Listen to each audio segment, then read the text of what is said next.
Сәлем достар, бүгін сіздермен бірге керемет панкейктің рецебімен бөлісетін боламын.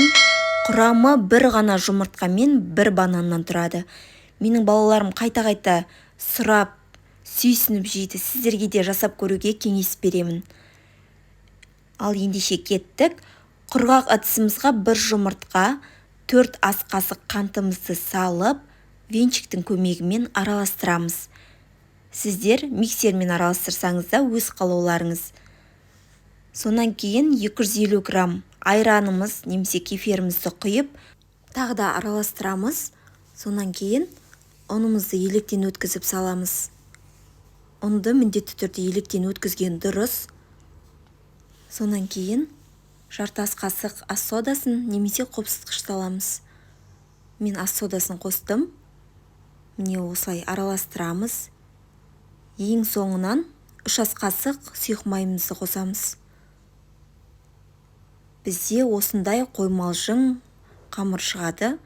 Енді жай отқа табамызды қоямыз, осылай майлап аламыз. Мен міне банандарымды да кесіп дайындап қойдым. Енді табамыз қызғаннан кейін мен 4 бөлікке бөліп пісірдім. 4 домалақтан құйып, қатты қалың қылмайсыздар, осылай жұқа қылып, сонан кейін ортасына банандарды қойып шығамыз. Банандарды табамызға тестаны құйып болғаннан кейін бірден қойып шығыңыздар, әйтпесе асты қызарып кетеді.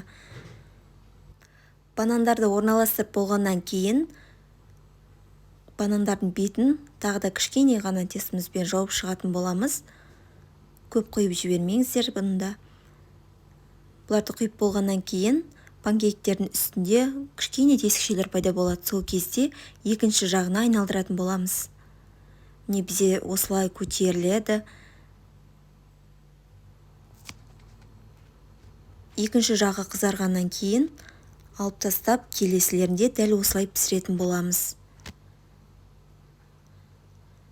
Панкейктерді тек қана айраннан емес, сүттен де жасауға болады. Сондай-ақ бананның орнына шоколадты пайдалансаңыздар болады.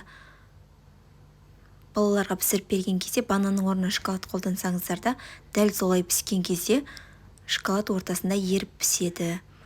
Келесілерінде осылай дәл осылай құйып, орталарын жұқартамыз, банан қоятын орындарымызда. Кейбір кісілер сұрап жатады, менде панкейктер көтерілмейді деп. Мен сіздерге осындай керемет пышный болып шығатын панкейктердің өзім білетін құпияларымен бөлісе кетейін. Ең бірінші сіздерде жұмыртқа менде мысалы үлкен бір жұмыртқа салдым. Ал егерде сіздерде кіші жұмыртқа болса, оны екеуін салу керек. Екіншіден, сіздерде қосқан ас содаңыз және қопсытқышыңыз сұрауға өтіп кетпеу керек. Және олар көп тұрып қалса да солай көтерілмей қалады. Бір жұмыртқадан бізде 5-6 адамдық шағын отбасыға жететіндей панкейк шығады. Егерде сіздерде одан да көп адам болса отбасыларыңызда, бұның құрамын 2 есе көбейтіп пісірсеңіздер болады. Менде осы бір жұмыртқадан 34 дана панкейкі пісіп дайын болды. Бірақ бір мезетте тек желініп қалынады. Мен панкейктерді пісіріп аяқтадым. Міне қараңыздар, қандай биік болып пісетінін. Менің рецебіммен дайындап көріңіздер, өкінбейсіздер. Және де менің арнама тіркеліп, лайк басып, комментарий қалдырып, және де қоңыраушаны басып қоюды ұмытпаңыздар. Тағы да жаңа рецептер шығатын болады. Барлықтарыңызға, назарларыңызға көптен көп рахмет.